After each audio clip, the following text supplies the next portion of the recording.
you all for joining us. My name is Jessica Jablon. I'm the Valley Outreach Program Coordinator for Sharsheret out of our California Regional Office. And we're so excited to have you to join us today for our Pink Day, Pink Challah Bake with Mandylicious. For those of you who are new to Sharsheret, welcome. Just a little bit about us. We help women and families facing breast and ovarian cancer, as well as those who are at elevated genetic risk through free, confidential, and personalized support and resources. We provide emotional support, mental health counseling, and other programs designed to help navigate someone through the cancer experience. All are free, completely private, one-on-one, and our number is 866-474-2774. And you can also email us at clinicalstaff@sharsheret.org. Before we get started, I want to quickly review some Zoom housekeeping items. Everyone on this call has been muted. Please keep your mute button on for the remainder of the program.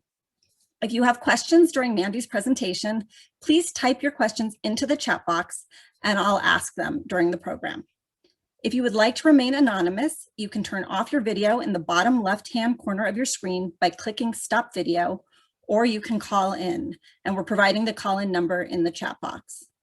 Finally, this program is being recorded, and we will send it with our email follow-up, and it will live on our website. Only the speakers will be on screen in the recording. So today is Sharsheret Pink Day. It's a worldwide initiative spearheaded by students, communities, and organizations. We wear pink as a way to raise awareness and generate conversation. We engage in Tikkun Olam, repairing the world, through a wide range of educational and fundraising events like this Pink Challah Bake.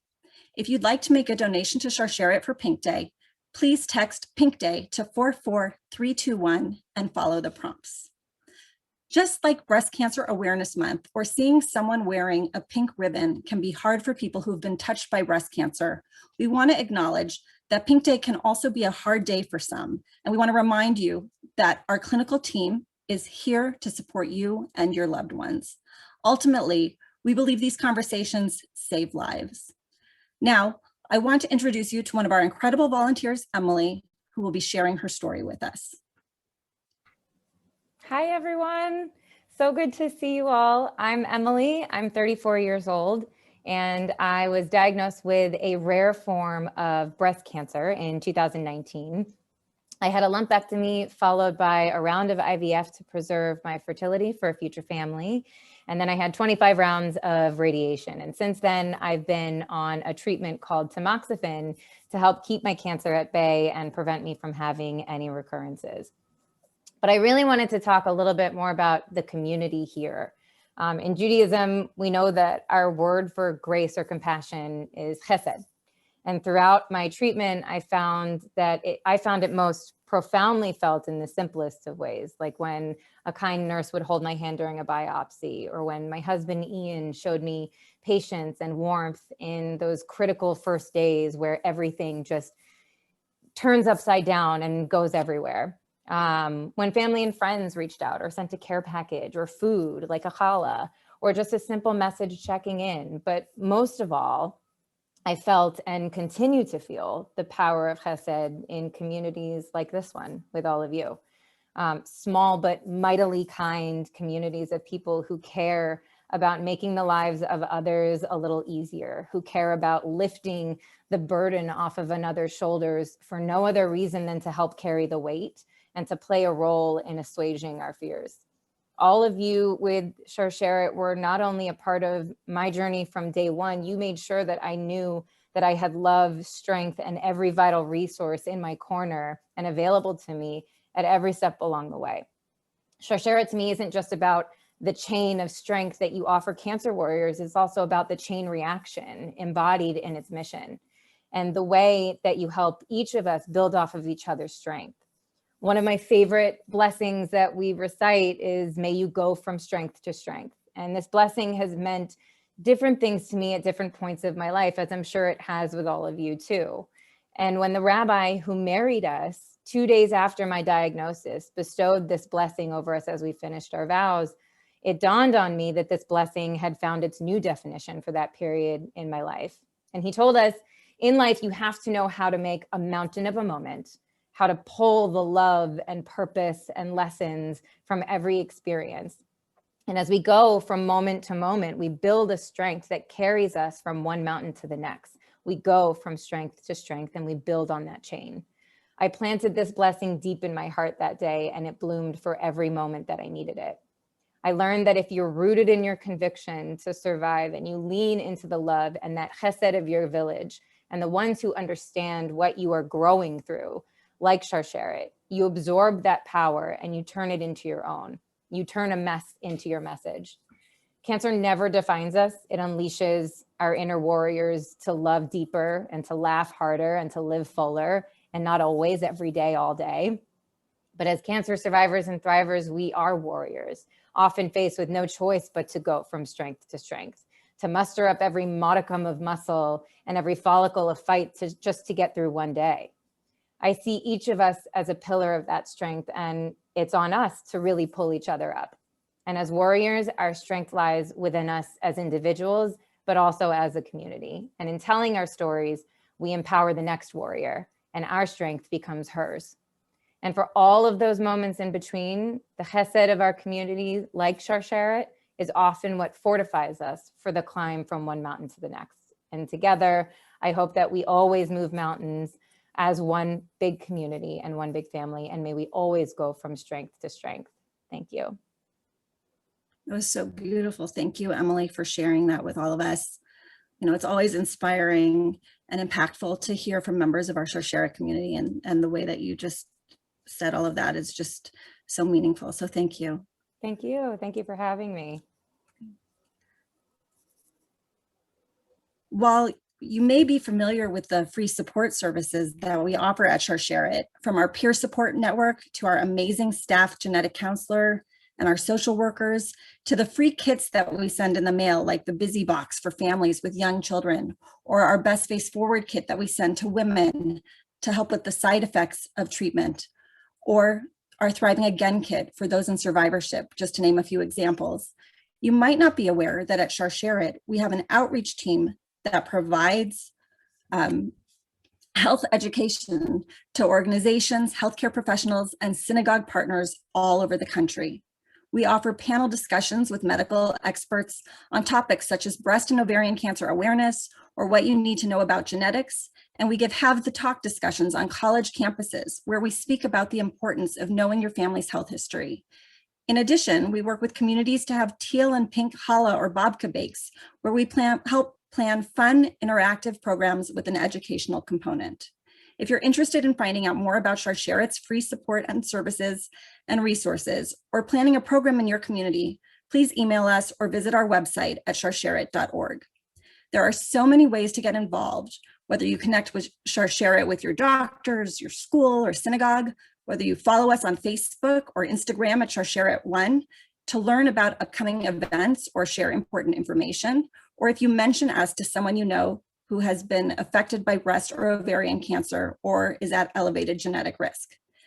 This pink challah bake might not feel like a life-changing event, but in 5 days or 5 months or 5 years, when someone you know is diagnosed and you connect them or their families to Sharsheret, that right there could be a life-changing or even life-saving moment. So by being here today, you are making a difference, and I'm really grateful at this chance to connect with all of you.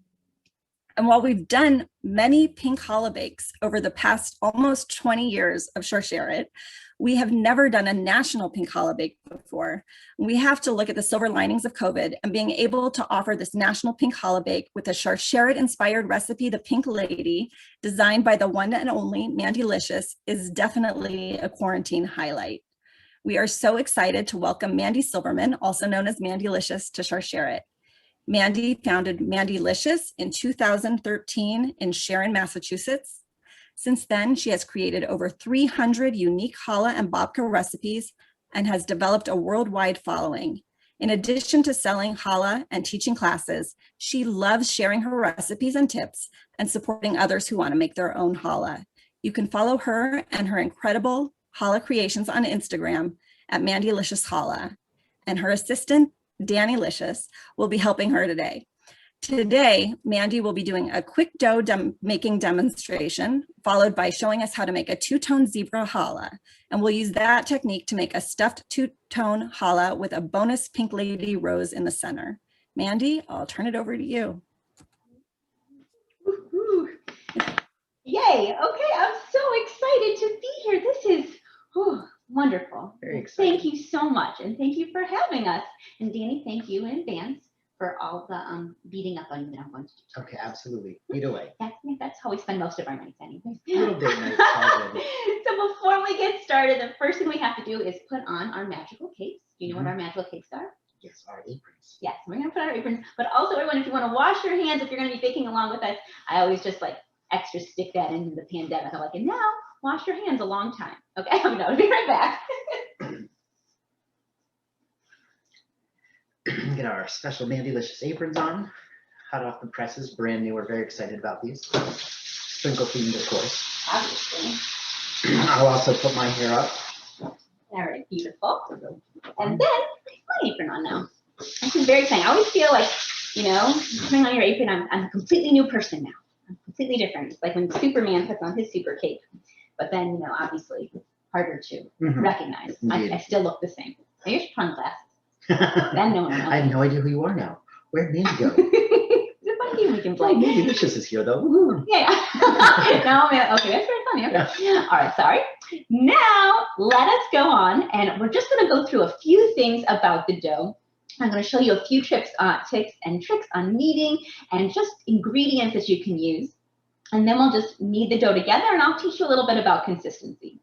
So first, I'm going to go through all of the ingredients there in the challah. And if you've, obviously most of you have already made it, but this is great for the next time if you had questions about your current recipe.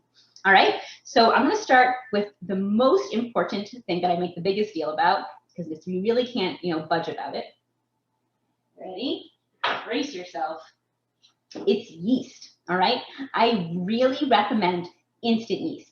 That's in my recipe. It's the very first thing I say, and I try and I put stars by it to make sure that people see it, because instant yeast is not like the active dry yeast that a lot of the time you see. The active dry yeast needs to be activated, which is interesting because it's confusing because it says active dry, but really it should be called lazy dry. Lazy dry yeast needs to be activated. Instant yeast is ready instantly. So when I was trying to figure out how to make challah, I loved instant yeast because it was one less thing to stress about. Now, active dry yeast, if that was all you have, or that's going forward, that's all you have, you can totally substitute it 1 for 1. So it's a tablespoon of yeast, it'd be a tablespoon of active dry yeast, but you have to proof it. I suggest using 1/3 cup of the water that the recipe calls for. Have it be around 105 degrees, which is, if you put your hand under the water, you should be able to tolerate it, but it should feel warm to you. And that will wake the yeast up. And then if you put a little sprinkle of sugar in it, that will wake it up even more because, you know, sugar wires us. So it makes sense for the Why yeast, not for yeast too? for lazy yeast. And then you can go ahead and pour in the yeast. And once it bubbles, then you're good to go. Then you can continue on with the recipe. The yeast that I don't recommend, though, is a rapid rise or a quick rise yeast. Those are confusing because sometimes on the label it says instant yeast, because quick rise and rapid rise are forms of instant yeast, but they're not designed for challah like this because they are treated with these things that make the bread go whoosh, one big rise, but then it's done and petered out. It's like, no, I'm done. I'm a one-hit wonder. They should call it one-hit wonder yeast, and then people wouldn't mess up. But so that what happens is it does that big whoosh, and then it fizzles out. So sometimes there's an overrise, and it doesn't really work out so well. So instant yeast is what I recommend. And bread machine yeast, believe it or not, is exactly the same thing. So if you see bread machine yeast, you can get that. If you see instant yeast, you can get that. And you can use them in all of your yeasty recipes. Okay, so then the next part that we're going to talk about real quick is the flour. I call for bread flour. I like King Arthur brand, but really any brand of bread flour is great because bread flour has got more gluten in it. Gluten is what makes your dough stick together and it's all squishy, which is wonderful because you never want to have to over flour your dough. And having that extra gluten in there helps it become more folly. All right. So, but that's okay. If it ever turns out that you only have all-purpose flour, don't worry about it. You just need to mentally prepare yourself. Going in, you're going to need more, like almost 100% of the time, a significant amount more, because it's not as high in gluten, so it won't ball up as quickly. Okay. And then one more thing before we go to the magical hand cam is I call for a 1/3 cup of oil. Canola oil is what I use, but vegetable oil works, olive oil works, coconut oil works, avocado. People use all the oils, and really it's the same. It's all not the same. They all have a little bit of difference, but you can totally feel free to change up the oil and also the sugar. I call for a generous 1/2 cup of sugar, but if you only want to use honey, use honey. If you want to use brown sugar, use brown sugar. If you want to do a mixture, that's fine. The amount is a 1/2 cup. A 1/2 cup of sweet thing, use that. All right, so you should, and then once you learn the dough consistency that we're about to talk about right now, then it'll become even easier, because sometimes if you use honey, it's going to be a little bit more squishy and you're going to have to add more flour. But don't worry about that, because we're going to talk about that as we knead the dough. So Danny, Yes. are you Is ready? it time? It is time. It's time. Here we go. Ready? Yay! Uh-oh. Ah, there we go. Hand cam. Ta-da! It is our hand. That was almost flawless. Sometimes it goes perfectly, and sometimes it's just like a little delay. That's fine. There's only one. Don't It's all worry. good. No one will We'll remember. get it Okay. better the next time. We will. So we're going to use Bubby Pearl's bowl to knead the dough. Mhm. And we'll just begin. Now, there's no specific order that you can put this in. It can go in absolutely any order. But we'll start with the flour. Okay. We'll put in the 4 1/4 cup of bread flour first. That's just a big clear out, everyone. All right. Then a generous 1/2 cup of sugar. Now, people say, I like sweet challah. And that's great. But and so sometimes they want to, their reaction is they want to add more sugar. Actually, if you add too much sugar, it kills your yeast. So it wakes it up, but it could also murder it, sort of like too much caffeine, right? If you have too much coffee, bad things happen. Same thing with the sugar and the yeast. So I've actually sort of pretty much the maximum amount of sugar you can have in here without affecting it, the same with the salt. So just keep that in mind when you're making the recipe. This is 2 teaspoons of table salt, just roaring table salt. I find that to be the most delightful. All right, then 1/3 cup of water, like not boiling hot, obviously, but warm, cold is totally fine. 1/3 cup of oil. 4 egg yolks. Everyone says, Mandy, why do you use only egg yolks? So that's one for you. Why do you use only egg yolks?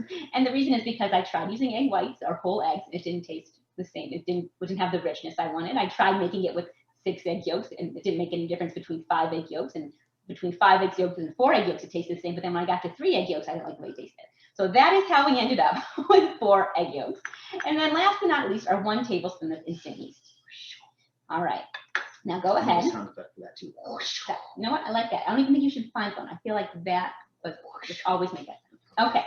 Here we go. We're ready. So now Danny's going to mix this all together. I just always like to go straight in with my hands because, why would you get other bowl dirty? And we do it all in the bowl. You can certainly use a bread machine or a mixer. With the mixer, I do recommend the full 5 minutes of kneading. But if after it gets to, there's going to be a point where it's the perfect consistency, but it needs to have more kneading time. Make sure that your mixer is on a slower setting, because that hook actually starts to tear the gluten, which is what I'm going to talk about in a minute, is that whenever we knead dough, a lot of people just feel like it's so fun. They just want to pull it and squish it and pull it. But your fingers are like little knives, and they're tearing the dough and they're exposing the gluten. And that means the sticky stuff that we're trying to squish together, we're ripping apart. So when I'm kneading, I like to use this part of my hand, it's the heel of my palm, right? That's what it's called. And also for the mixer, you don't want to make sure, you have to make sure that your settings aren't too high, or you're going to just notice that it's every time you go around again, it's going to tear it.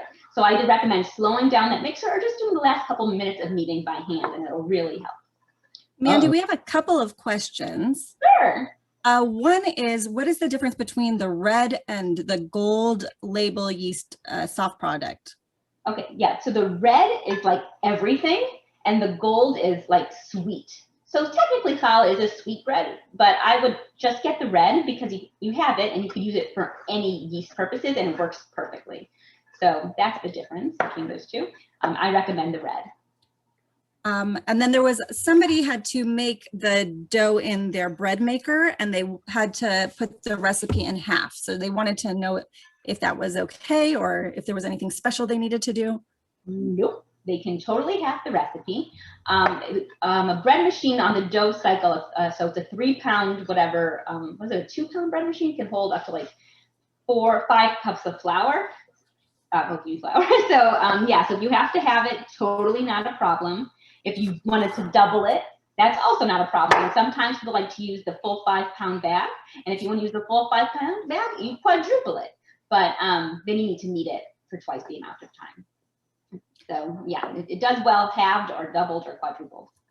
Okay, and then someone had asked if you could just repeat the amount of water and oil that you used in this recipe. Sure, 1 1/3 cup of water and 1/3 cup of oil.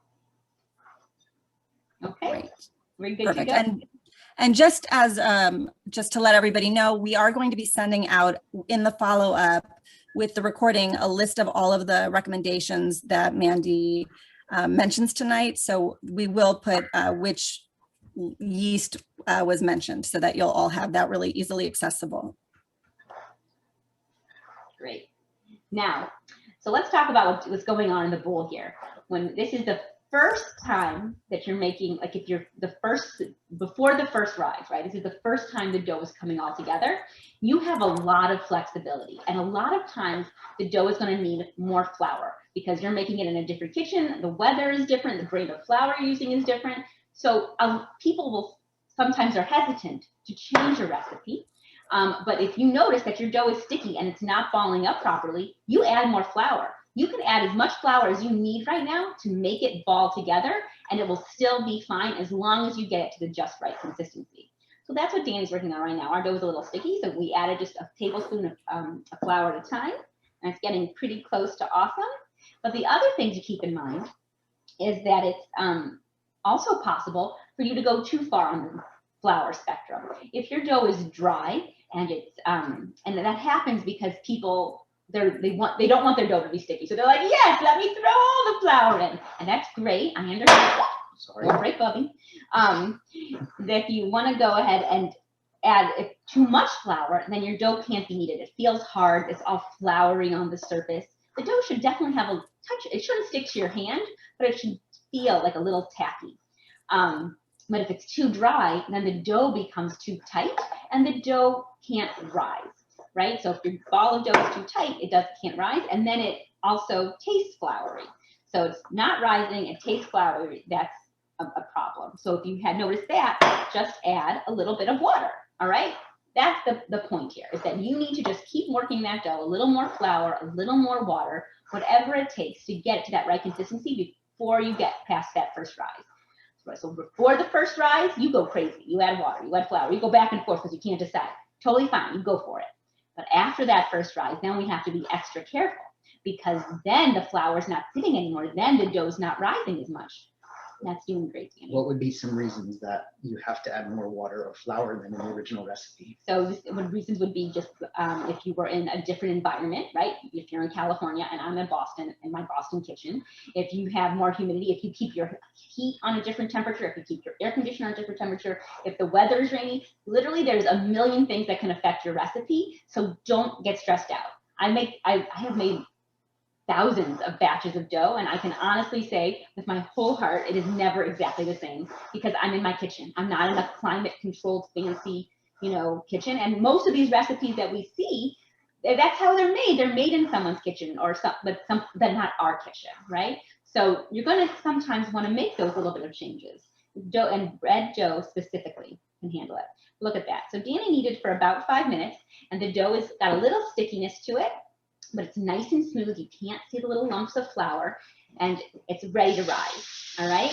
Now there's, when I let my dough rise, I sprinkle a little bit of flour underneath and a little bit of flour on top. That's because we just worked so hard to get our dough to the right consistency that some people like to grease the bowl, and if that works best for you, go ahead and do it. But for me, the idea of adding more moisture when we just worked so hard to get it to just right doesn't seem comfortable for me. So I just do a pinch of flour on top and a pinch of flour on the bottom, because if anything, your dough is not going to improve while it sits there. It's going to, if anything, it might get a little bit more sticky. So that's why I always put a little bit more flour. And some people like to put it in there to rise, and they have proofing drawers and all fangled inventions these days. I just personally like a dry towel. I put a dry towel, I put it on my countertop, and I let it rise for 90 minutes. And that's all I do. People like a wet towel. Again, it's the same thing as like oiling the bowl. I feel like let's just leave it. You know, we work so hard. And now there's just 2 more things that we should know about my dough before you do it. As I said before, I put flavor before anything else when I make my dough. So I put the most sugar and the most salt that it can handle before it starts to get to, before the yeast gets not so helpful, which means that it doesn't do a gigantic first rise. I've sort of taken it right to the edge, which means that if you saw your dough after the first 90 minutes and it like only moved a little bit and you're used to a dough where you have to punch it down after the first rise, that dough recipe probably is just different than mine. There's salt, sugar, yeast ratios are different, and it's a more poofy dough. So my dough is a little bit more sweet, a little more salty, so that yeast sort of doesn't go crazy, but it does a little bit of a first rise. You should notice some movement. It does a little bit of a second rise, and you'll see the biggest poof in the oven. And your dough should not taste dense or heavy if the consistency is correct. So then it should all balance out. All right, so let us begin with the dough. I'm going to put this aside for later usage. And then we're going to get onto that cranberry dough. Is there any other questions before I move on to the other challah doughs? No, we do have a question about getting the other challah dough to have a richer pink color, if there's a way to do that. Not without food coloring. So if you wanted to put in like a beet extract or something like that to make it pinker. So mine is pretty pink without food coloring. So it depends what brand you use of cranberry juice. Sometimes it's just different. So this is it actually kind of matches my shirt. It's not bad. So it's a pretty bright pink dough. I always stay away from beet juice and things like that because I feel like I can always taste beets. I don't know, I'm scared of beets. But I like beets. all right, well, one day you can make me a beet I don't juice know about a challah. beet challah, but It's not supposed to taste like it. There's all natural food colorants if you want to stay away. The easiest way is to just put a drop of red food gel in, and poof, you've got pink dough. And I made it with a pink chamomile, not pink, it's like a passion fruit tea. I've replaced the water with strongly brewed passion fruit tea, and that made the dough a light pink as cranberry juice. So, however, did the best job of coloring the dough pink. It is short of using a dye. short of using a dye, Yeah. or any of just like to increase the color, and it does actually makes it taste nice. But that's also why we're stuffing it later with these candied pink apples, and it also makes it pink. But it does turn, it looks pretty pink when you cut it, but it's not like hot pink, unfortunately, if you were looking for that. But if you do want to add some more, you can't really add any more cranberry juice because this is 100% cranberry juice, not cocktail. And the reason I specify that in the recipe is just like what I had said before, that it's sort of, we've taken the recipe, the sugar amount to about the brink, and cranberry juice cocktail, any sort of juice mixture, those sugar contents are super high and it'll start to mess with your rise and your texture. So if you find the 100% cranberry juice, the sugar amount for a juice is actually relatively low, but it's still additional sugar. And then I cut back the sugar amount to 1/3 cup. So it's going to be a little bit different texture than your basic challah dough because that's going to be, it's more traditional. This one is made with cranberry juice, so there's going to be some changes, but in the end, you should see as they rise together, there should not be a difference. It all just sort of magically And if somebody didn't have cranberry juice, could they use cherry or pomegranate or anything? You have to check the sugar content. A lot of those actually have more sugar and they make your dough brown. I tried pomegranate juice and I tried cherry. I actually tried both of them. And the color, I tried mixing them. The cranberry juice was the most effective, but you certainly can try it. But keep in mind, the higher sugar content of your juice, the more you're going to have to cut the sugar from your recipe. And then it starts to, because the sugar in the juice affects the yeast somehow, but it doesn't necessarily make it taste sweet, if that makes sense. So sometimes your dough might have a little different taste, but if you wanted to try, if it's easier to find, or you want to just mess around with different juices, then you should totally go for it, but just keep that in mind. And if the dough's already made, is it okay to add some food coloring at that point, or would you recommend against that? No, actually, when I color my rainbow challah doughs, where they're great, I do food coloring, and I do it actually after it's risen because I want to make a whole bunch of different colors. But if you go on my Instagram, I have a video of how I do it. I'm vicious to the dough, honestly. I'm like vicious because remember how I told you about how we don't want to tear the gluten when we make kneading our dough? When I color the dough after it does that first rise, I literally tear the gluten and stick it back together to get it all, that color all incorporated into the dough. So then you squish it, and it actually works. I don't know, it's very sort of mean to the dough, but it works out well, and the color is very, very rich. Okay, so you should, if you wanted to grab some pink food coloring, go ahead and grab it. If you want to try it next time, try it next time. I will say though, if you made both full recipes, I'm gonna ask if you want, because we're only gonna be making, there's enough challah dough in front of us to make 4 challahs, but we're only gonna be making 2 right now. So if you wanna cut each loaf in, each ball of dough in half, you can put the other half of the dough away. You can either put half of it in the fridge where it'll stay fine up to 5 days, or in the freezer where it'll stay fine for a month. And you just take it out and let it, if it's in the freezer, let it defrost overnight in the fridge, and then take it out around 20 minutes before you want to braid it. And then if it's just in the fridge, just take it out 20 minutes before you braid it. But the challah dough will last plenty of time. Or if you want to just make another challah, then you can do that also. So, but that's the first thing that we're going to do. We're going to divide the doughs in half. It gets a little confusing now, because we're going to be using half of the dough for each challah. But hopefully I won't mess it up and we'll figure it out together. But it'll be cool, I promise. All right, here we go. Ready? Pancake. There we go. Oh, look, it's a challah drum. I'm like bouncing so hard that our camera is shaking. Wow, your dough looks so perfect. Well, thank you. Joe and I we're pretty tight. So Danny's going to cut each one in half. Do you freeze it before you let it rise? No, I do the first 90-minute rise, then you can do it put it in the fridge or the freezer, either one, but it has to do the first rise first. Does that make sense? Yeah. Okay. And then the second rise, depends how your dough is acting, but in general, sometimes if it's been in the fridge, I do a shorter second rise of around 15 minutes after it's been braided. So we're gonna put half aside. Half is gonna go into the fridge because we don't need that. And just one more question about the juice. Do you happen to remember what brand you used? No, I think Ocean Spray makes one, and there's a brand called Just Juice. There's a few out there that have 100% juice. I got it at Whole Foods. This is a dense dough. Yeah, it's a weightier dough because I had added flour, so it's a little stickier. All right. And do you store it in the freezer in a like a bag or a bowl, or what do you find is best? I buy loaf bags on Amazon, and I have loaf bags on my Amazon page. It is the most solid purchase, loaf bags, because I use it to marinate big chickens and things like that. And storing dough and challahs, they work great. They somehow are like a freezer bag because the dough never gets freezer burnt. It's wonderful. I recommend that highly. But you should cover it, because if you don't cover it in the fridge, then the hard layer will sort of form along the top. Okay, Are we ready? Any more questions? Okay. No, we're all good. Now, just because I'm messing with your head, you want to cut each of these doughs into 4. Each one into 4. Each one into 4, and then we're going to take. So we got a thing here about Yeah, now it's fine. I'm going to just 4 I can do. 4 is all right. I have very differing opinions on how to cut dough. He always wants to cut the dough in half first and then go from there. I always like to cut the exact amount of pieces and then go from there. His way is probably more logical.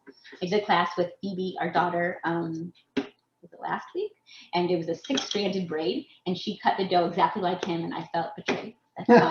That's fine. That's fine. I'm fine. I'm not at all bitter. Like maybe a little bit.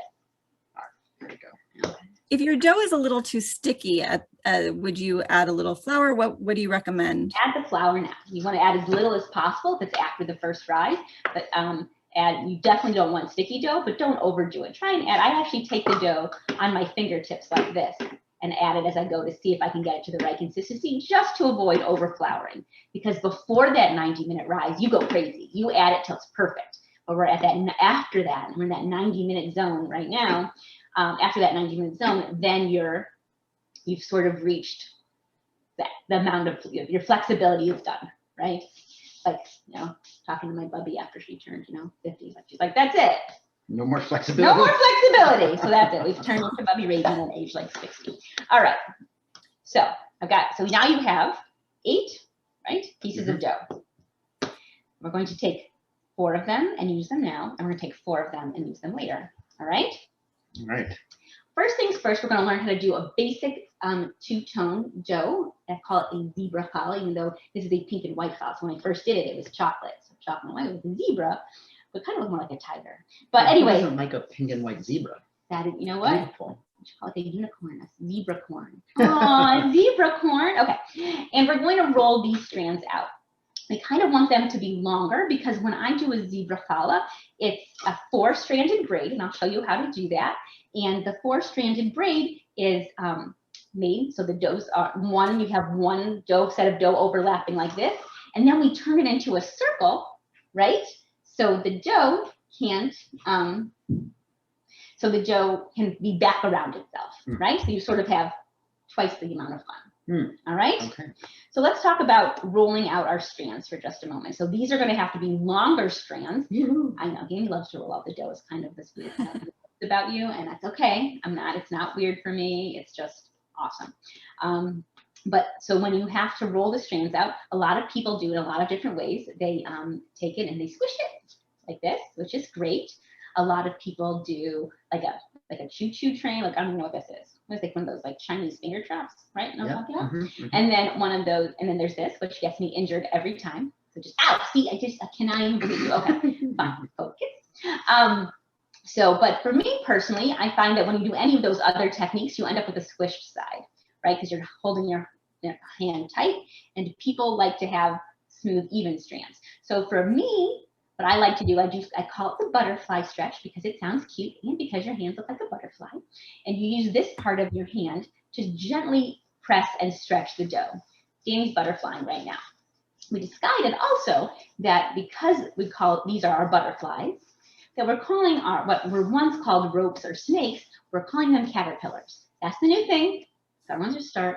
These are our caterpillars, all right? You want to make your caterpillars here around at least 12 inches long, but really 14, 16 is totally okay. Sweet. And about how many ounces are each of the balls at this point? Well, the second one's going to be a little bit different, but it's about probably between like around 5 ounces. Probably more important that they're even size as opposed to the actual. It's hard because and it's close. You can get like around there, but just make sure that you might have to play around with it because if you had to add more flour or I had to add more flour, that's going to be a little bit off. Okay. Lovely dough. It is lovely dough. So just keep on rolling, all of you who are rolling at home. All right, Dina, you're doing a very nice job. Thank you. I'm very impressed. So how's that pink dough? It's denser, right? But yeah. it makes it easy to kind of work with. It doesn't spring back. It's just sort Got of a little bit more sugar. It's cooperative. It did rise, and it's great. Yes. I made so many batches of pink dough in different shades. The whole kitchen was just like. There was many days of pink challah around. We had pink grilled cheese. We had pink challah casserole, pink French toast. It was kind of nice.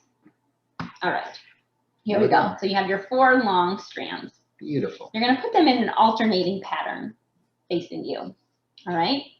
Now, I'm going to show you the 4-strand way. And for me, braiding challah was sort of not like the most easy thing that like you see people and they're like, I'm going to do 4,000 strands right now. Like they're like skipping jump rope or something, like a double dutch. That's not me. All right. So I like beautiful challah, like fun challah, but I also am not good with a lot of the directions online on how to make multi-strand loaves.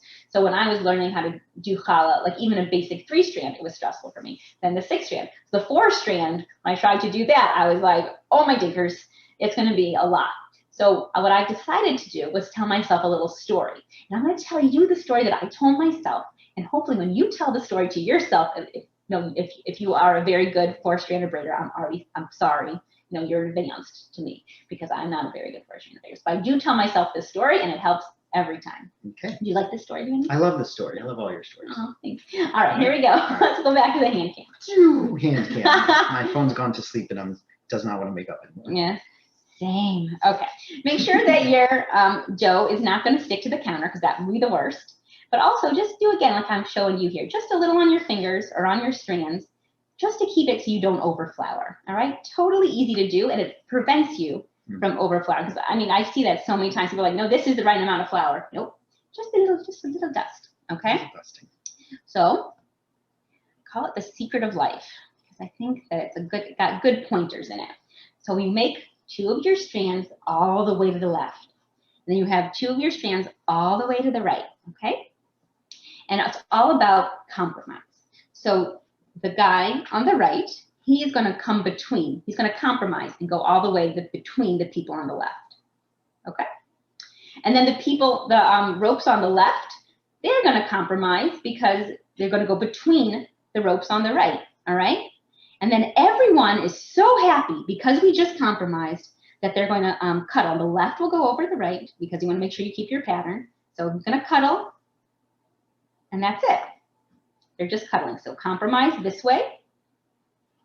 So right goes to between the 2 on the left, and the one all the way on the left is going to go between the 2 on the right. And then they're so happy because they compromise. What are they going to do? Cut. Exactly. Sweet. So this guy is all the way to the right, goes between the 2 on the left. This one all the way to the left goes between the 2 on the right, and the 2 in the middle, couple. Yes. Perfect. Awesome. All right, so this one all the way to the left between these 2. This one on the far left, all the way to these, between these 2, and the 2 in the middle, cuddle. All the way. Like a fun little extra step there at the end. I like the cuddling. I'm a cuddler. Yeah. All the way to the right, and this one's all the way to the left, and these 2 in the middle, cuddle, and I'm at the end. So when you get to the end, you can't do anymore. You pinchy pinch. Pinch, pinch. And tuck. And tuck. Now we actually accidentally started a little bit too low. So if you did that, don't worry about it because you're just going to twist it all up in the middle anyways. So you can try and braid that if you want, because we started a little bit backwards. But if not, because I was just sort of going. There you go. Thanks, Daddy. You can always just pinch it. But the top, so make sure the top was pinched. Sorry, because we just started too low. And then when you have your super, so now you've got one long strand, you're going to take one end and just spiral it down. That's why that end didn't really matter. It doesn't really matter. How it's braided. Yeah. And then you get to the end, you tuck it under. Look at how cute. Beautiful. Right? It's like a rose. It is like a rose. So here, in and of itself, would be a super cool challah, right? Very cool. But then I was like, no, these people deserve better than this, even though it was really cool. And I was like, oh man. And then, so now that we've done this forestry of the thing, now we're going to go to awesome land. All right. Okay. Now, I get to roll again? You're going to get to roll, and you're going to get to rock and roll. Now, I don't know how many of you brought with you the apple to make the rose center, but actually we're going to go ahead and do that part first because it ends up that you're going to have to microwave it to cook down a little bit, and it has to cool and dry. So we should do that together first. All right. But first, if you wanted to just if you wanted to put your other challah somewhere, I do the same thing with my challahs as I do with my dough. I'm going to put it on a parchment-lined cookie sheet, or if you wanted to put it in a parchment-lined or sprayed round pan, you totally can. And I'm going to cover it with just a dry towel, and it's going to sit out for 20 to 30 minutes before I egg wash and bake it. All right. But now let's talk about the apple rose. So I'm doing the apple filling, and if you had candied your apples earlier, then those should be set aside and cooled and drying. So I knew I wanted to put those inside to make a little extra splash of pink, but I thought when I saw how that looked like a cool flower, I'm like, wouldn't it be cooler? Wouldn't it be cooler if there was an actual flower in between? And do you remember when it was very popular to make those the puff pastry roses, where they take the apple? And I never did that. I was like, that seems crazy. But for challah, it seems totally normal. I sort of took some of those techniques because you don't have to do some of the butter and margarine, all that stuff. For this, it's not puff pastry dough. It's just sort of a centerpiece. And we're going to sort of do the same sort of thing. It depends how big your pink lady apples are. I've been having like very varying sizes of pink ladies. So I had you all just bring one whole one. But if you're not making 2 full challahs, you're just going to probably need like 1 chunk of it for 1. All right. So let's take our pink lady apple that we have over here. And here we go. Now we're ready for the hand cam again. Hand cam. All right. Okay. Now, so just take off a chunk like this, like a half, just down the middle. You don't want the core. All right. And now face it down. Don't peel it. I should have had you do this side. It's pinker. Do this side. Do the pinker side. All right, great. And now you're going to cut this into like one, like, I don't want to say as thin as you can because you can go a little crazy thin, about 1/8 of an inch thin little pieces all the way down. And that's why you have extra apple, because in case you mess up, you can go ahead. It's not all the way across, halfway through? No, just like this. You're going to shows. down. Okay. All right, so one. Oh, okay. Just little slices. I thought we were going to have to make like concentric halves. Or No. something. We're not going to be able to use it all, so I'm sort of want all the thin pieces. That's right, so this is what we're doing now. We're going to cut the apple into like that. Perfect. It's always fun when you start something and then I take it over because you always start on the left. Sorry. No, don't have to be It's the sorry. lefty-righty conundrum. Danny is right-handed. I am left-handed, and you know we're very lucky. We have 2 children, and they are both left-handed. So Last I night's feel like dinner I won. discussion was that 75% of our household is left-handed, Woohoo! and the dog is just a quadruped. Doesn't count. All right, so that's good. And you have all these little thin pieces that we cut out. All right, and we don't need so many, but I'm going to get your oven safe, a microwave safe bowl, and you put those pieces in it. It's all very easy. And if you have those, so I had you bring 2 tablespoons of sugar in case you wanted to make twice, but really you probably get away with just 1 tablespoon. Pour 1 tablespoon, the 1 tablespoon of sugar just goes straight on top of these apples. Yep. Beautiful. Mush it all up. So this sort of like evenly distributed. Make that sound because it makes it sound more professional. Thank you. Everything has to have a song. Ooh, runaway apple. Yeah, these are, I had picked up the smaller one. I can't find it. Too bad. Excellent. And then you're going to put these in the microwave for around 45 seconds to a minute, depending on how thin you were able to get them. So if you got them super duper thin, then your 40 seconds is probably good enough. If you had like, you sort of like weren't feeling the thin slicing, you're going to need a little bit longer. All right, so Dana's going to pop that in the microwave. All right. And then we'll have 40 seconds. If anyone has any questions, now is the time to ask them. All right. We'll talk about moisture for a minute because I said to dry those apples, and I really meant it. We're going to talk about it again. Moisture is the challah's enemy. So anytime that you're cooking with fresh fruit or a vegetable, it's always important to sort of cook it down a little bit. Apples are much less stressful than, say, strawberries. The strawberries have a lot of moisture, and apples sometimes, if you just coat them in cinnamon, they're fine to be stuck in a challah. But we cook these apples out, some of the moisture, and you cook, if you candy them with the sugar and the cranberry juice, and you cooked out all of the moisture, but you still have to dry it. So the same thing is happening for these apples here. Those soften up enough? Great. Oh yes, hot apples. Be careful. They are hot. And now, if you have a paper towel or a plate, we're going to, we'll hand cam it. We're just going to put just, no, that was not what you were supposed to do. Okay. You just, so we're going to try. I'm just jumping the gun. I know. So You've never excited. done this before. I have no idea I what know. else to do. He knows less about this than you guys do. 100%. Usually he knows what's going on. So you'll take, yes, it's okay. Well, you can use a little knife, and you're going to take, you'll take those apples and just sort of line them on your paper towel, like, single file. Just we want them to dry while we're preparing the rest of the dough. Yeah. It's so funny because you can eat like super hot food, like coming off of the stove. I'm like, here, taste this soup, and it's boiling in the pot, and he's like, oh, I got it. I'm like blowing on it in his mouth. He's like, Mandy, stop, I'm totally fine. But apparently, what I make up for, I lack in hand and mouth sensitivity. Yes. I have in hand sensitivity. Yes, okay. Apparently, because it likes hot, but you're like, no, it's fine. So you can use a fork, obviously. And then I'm going to take a towel and just dab them dry. And you can use more or less. This is the amount that we're having right now. If you want a really big rose in the center, you can use more, but I'm just going to do a little baby rose. All right, and I'll set this to the side for later, but I wanted to make sure that we had a minute for these to cool and dry, and we'll come back to them in a moment. Okay, now, let's go. Actually, not move them over. So now you have options for this. Before we start rolling out our dough, we're going to need a little bit of dough to make the flour in. So you can either just take a little piece off of each one of these, like just a little nubbin, because you only need around 1 ounce of dough. It doesn't have to be very much. We're going to roll it pretty thin and long to put these apples in. But if you wanted to go into the fridge and get like just tear off a piece of your extra dough, you totally could. It's completely up to you what you want to do. What would you like to do? Do you want to take a little bit off each of one of those? Well, I got them all in balance, so Okay. I'm going to go with Gonna the scrap. extra. Is it the pink dough or the white? Whatever dough you want to use. You can use the white, it's probably easier. Yeah, but it doesn't really make a difference. You can use a little bit of each. Okay, so that's fine. Does it now? Let's see. Might need a little bit more than that. It's like the magic countdown. No, you didn't. There you go.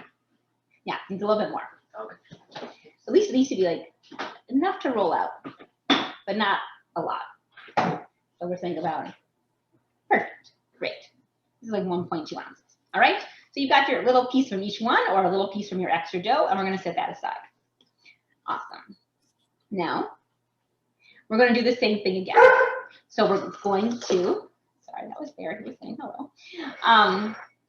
Take your four balls and roll them same way you did before, but because we're going to be stuffing them, we're going to actually have a rolling pin or a glass or a can or something like that. And if you have one of those, get those ready. And that means that you won't have to roll these quite as long as you did before, because we're going to come in after them with a rolling pin, and it's going to give them a little extra length and a little extra width. All right. There we go. You're doing very nicely. Thank you. Very proud of you.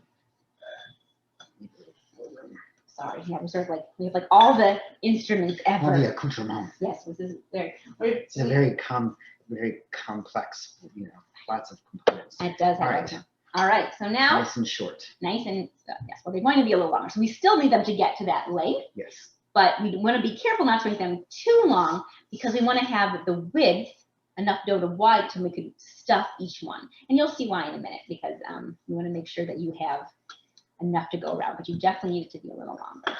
So they have to be at least 12 inches long, but if you can get them 3 inches wide at least, you're doing good. All right, so that's what we're looking for. We're looking for at least 12 inches long and 3 inches wide. Then you can go a little bit longer. Longer is going to be a little bit better, just so you can have your wrappy up. All right, now people sometimes tell me they have problems stretching out and rolling their dough. And that's, unfortunately, the gluten is so awesome for binding the dough together, but it's also still here right now, trying so hard to keep that dough together, which is why when some people roll it, they notice that their snakes or their caterpillars or their ropes, whatever they're calling them, spring back. All right, so if you have that, my first recommendation is feel free to put your full body. You roll hard. You can, if you want to use this part sometimes of your arm, that gives it a little bit more stretch. But what I have found is that if you want to give your dough a head start or a hand start with your fingers, a hand start. Thank you. You can do that, but you have to be gentle. So if your piece of dough is big enough, you can even use the top of your fingers, like you see them do in like pizzerias with the pizza. And you don't have to throw it in the air. I mean, you could if you were able, but just being very gentle is the key, because you don't want to tear it. You just are giving it a little bit of a head start, so when you get to the rolling pin part, you don't have to be rolling for 20 minutes. All right. So, and sometimes, and it honestly does vary from day to day. Sometimes you don't have to worry about it at all. Sometimes your dough just rolls out so beautifully, and sometimes less so. All right. Awesome. We'll switch places. Switch. All right. I'm going to keep playing with it while you roll out. Sounds good. All right. We've been talking about creating a different kind of class called Pilates. It's Pilates. going to be our Challah workout class. We're very excited for it. And it's great because after all of the rolling and the kneading and the everything else, you get to eat. Yeah, so, yeah, to refresh. Should be a surely productive class. We are going to be so buff. Oh my gosh.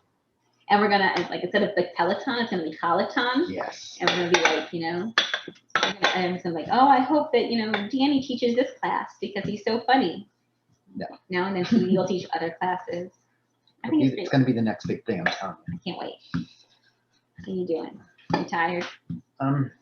Now, I know we're getting close to time and we're not quite done yet. So if anyone, it is being recorded. So that's a reminder if you have to pop off, but we should be done pretty soon. But I know that I want to respect everyone's time. So I do see the time. right. All right. And did you call it? The, Mandy, one question came in. If the dough is ripping, does that mean it wasn't kneaded enough? it might be that it's too dry, that it's too floury. It shouldn't, or it's a gentle dough, so you might actually be putting a little too much love into the stretching. So you might want to just try squishing it back together or pinching it.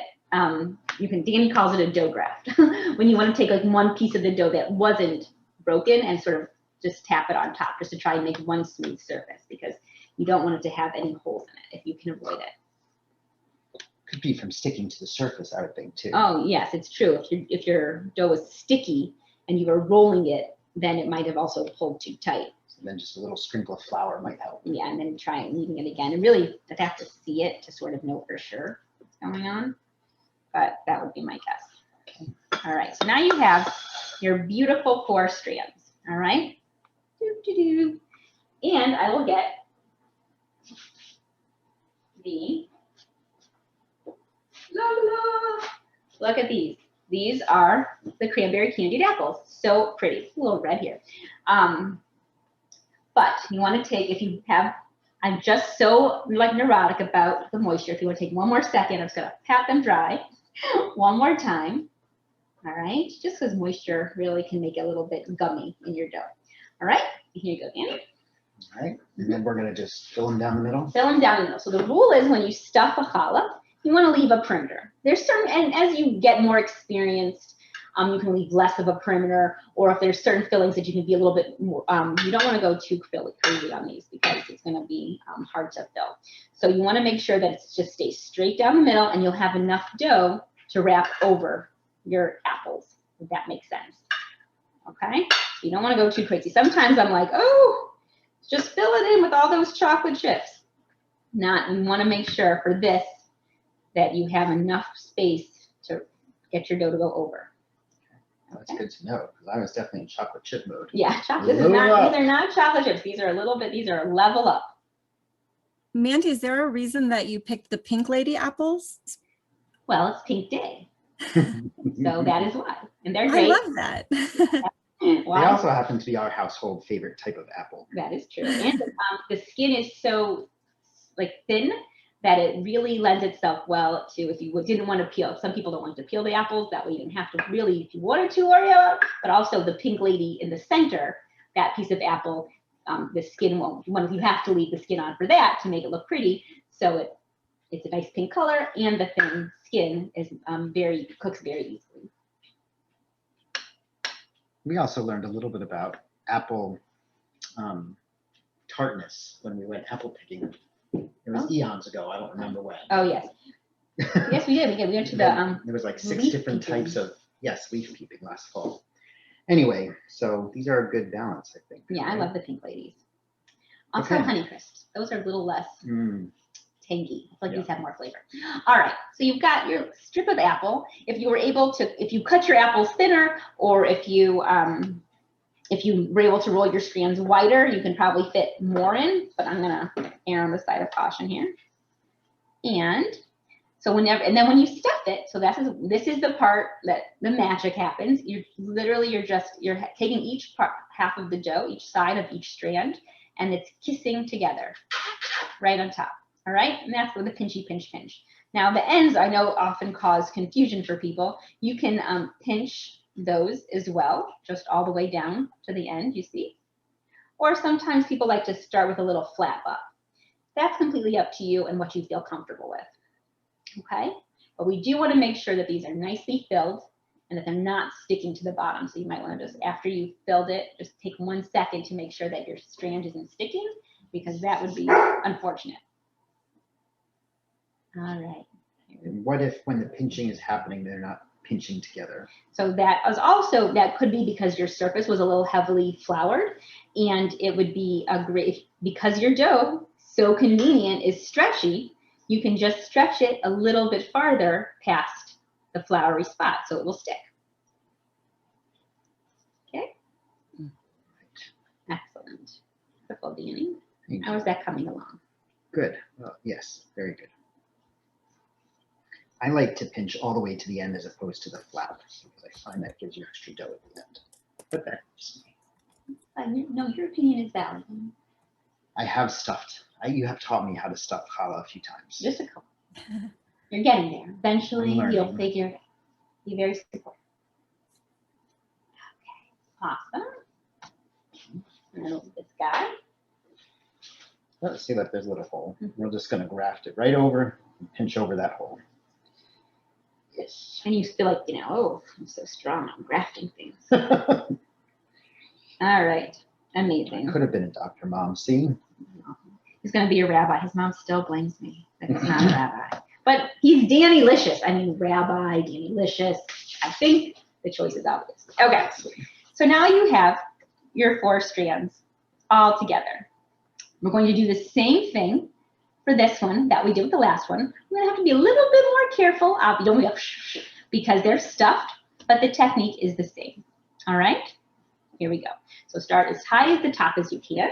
Okay, so we took 2 and 2, and we said the one all the way to the right goes between the 2 compromises, goes between the 2 on the left. I'm just going to make sure we go as high up there as we can. Oh, there's some apples trying to get out.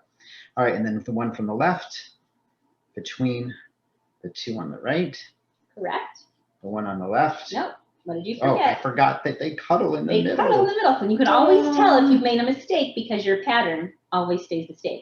That's also a really good reason to do a two-tone challah. Yes, because you can remember the pattern. Now, any of these recipes, you don't have to use the cranberry dough, or you don't have to use the plain dough at all. You can use just one or just the other, but this is kind of fun. From the right, between the 2 on the left. From the left, between the 2 on the right, and a cuddle in the middle. Cuddle in the middle. Fabulous. From the right to the 2 on the left, left to the 2 on the right, and a cuddle in the middle. These apples are just excited. They're like, I want out.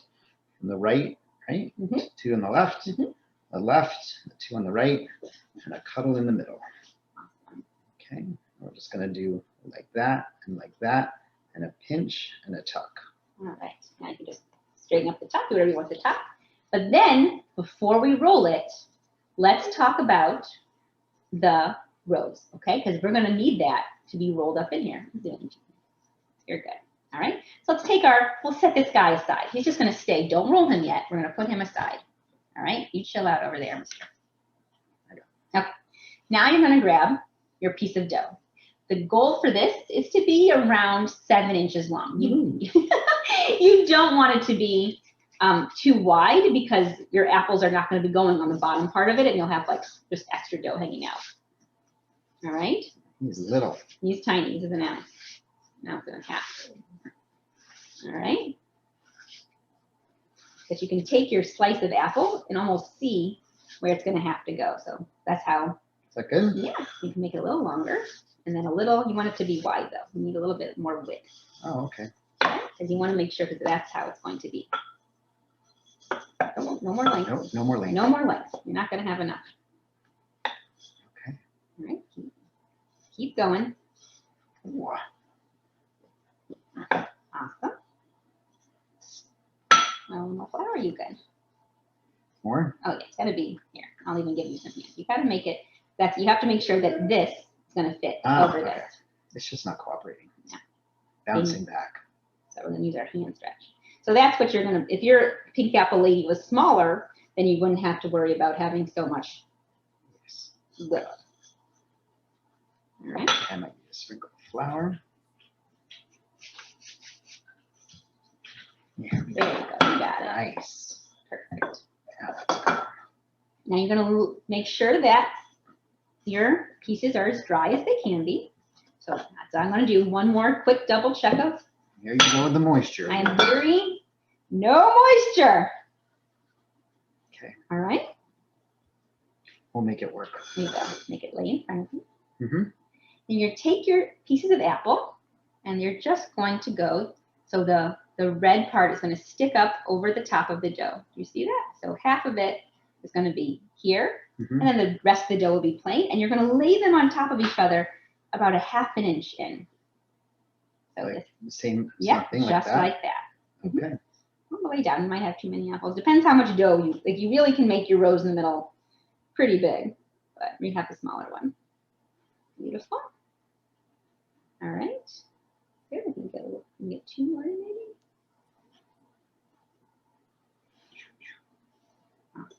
All right. One more. Yeah, it might be, I think it might be at the end actually. Oh, got a baby one. I found a little one. Okay, so you've got your nice little pieces of apple that are sort of half in the flattened strand, and the pretty pink top is above it. And then you roll it up like this. Okay, hopefully it all stays inside. All the way, and then you pinch it at the end, and there you go. Do you see? Wow, that is, I'm gonna hold that right. Oh, this way. See? Pretty. There's your, Cool. that is cool, right? Okay. Okay, now I'll help you out. Okay. So you've got your beautiful long thing. Remember how last time we just rolled it all together? But we're gonna tack this to the end that we're gonna start rolling on. So which way do you wanna start? There? Okay. So like that, And it And rolls put it in the all middle? over, yeah. and I roll around it like that. Yep, Wow. there you go. A little tuck underneath. Check that out. That's awesome sauce. Yay, great. So you have 1 apple stuffed rose centered challah. It is beautiful. Yay, right? It's gorgeous. And this technique you can do, it works great with the challah. It's beautiful. I actually made a tree the other way, like that, but if you turn the apples the other way, so we made them so the red part was sticking up. If you do so, it's half red and half white. So like we went horizontal, but if you put them in vertical, then it looks like palm tree leaves. Oh. Yeah, so it's super cute. But so let's talk a little bit about baking time while we egg wash. I'll actually move this guy over and we'll get the other one. So they're gonna bake, both of them will bake at 350, but the stuffed one is gonna take probably at least 10 minutes longer than the unstuffed one. So the unstuffed one, everyone's oven is different, so I recommend, checking, is around 35 minutes at 350, and the unstuffed one is around 45 minutes. Because you have apples in there and the moisture, you might even need to take it a little bit longer for like another 5 minutes or so, because you just want to make sure that the closest you can get to the center, for the rose will be a little bit different, like closest you get to the rose is pulled and tight. I call it the thready belly, and you see those strands when they're pulled and cooked through, then you know your center is done. All right, so let us talk about egg wash for one quick sec.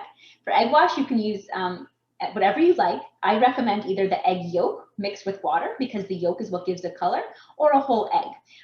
Daniel leaves the whole egg today because I feel like I've abused him enough.